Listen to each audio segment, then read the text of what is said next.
one thing people around the world share in common, it's the love of chocolate. But for some, it's a bitter reality that the main ingredient in chocolate, cocoa, is generally produced by child labor. U.S. Labor Secretary Hilda Solis, along with U.S. Senator Tom Harkin and Congressman Eliot Engel, are trying to change that.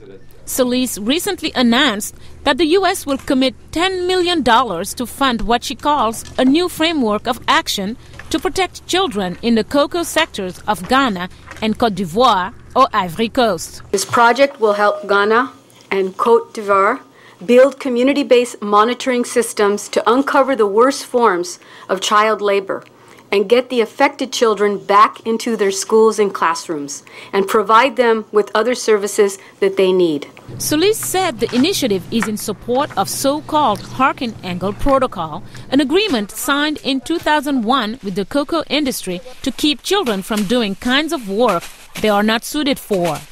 Iowa Senator Harkin, one of the protocol's sponsors, said the initiative is not meant to keep children from working entirely. I worked when I was a kid. I'll bet you worked when you were a kid. I'll bet Elliot did too. I'm talking about work that keeps kids from being in school. Hazardous kinds of work where kids lose fingers. They get scarred for life.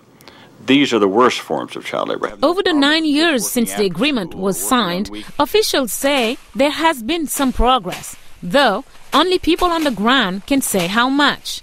Enoch Mensah is Ghana's Minister of Employment and Social Welfare. The Harkin-Engel has achieved something that cannot be quantified in monetary terms.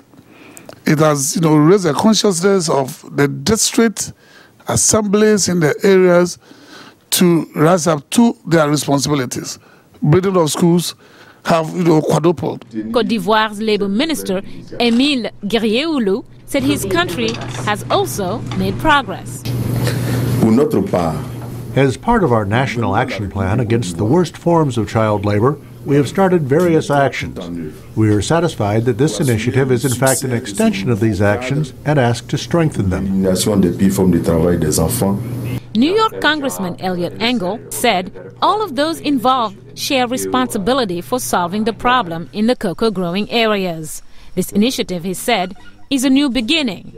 Make no mistake, much has been done over the past 9 years, but today we pledge to redouble our efforts and to not be fully satisfied until the worst forms of child labor are completely eliminated. Representatives of the international chocolate and cocoa industry also pledged to commit $7 million to reduce the number of child laborers by 70% over the next 10 years. The global effort to combat child labor gained momentum in 1999 with the International Labour Organization's adoption of an agreement called Convention 182. As of March 2005, 153 countries had ratified it.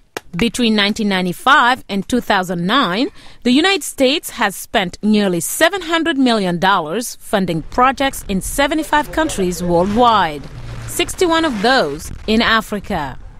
Mariama Diallo, VOA News.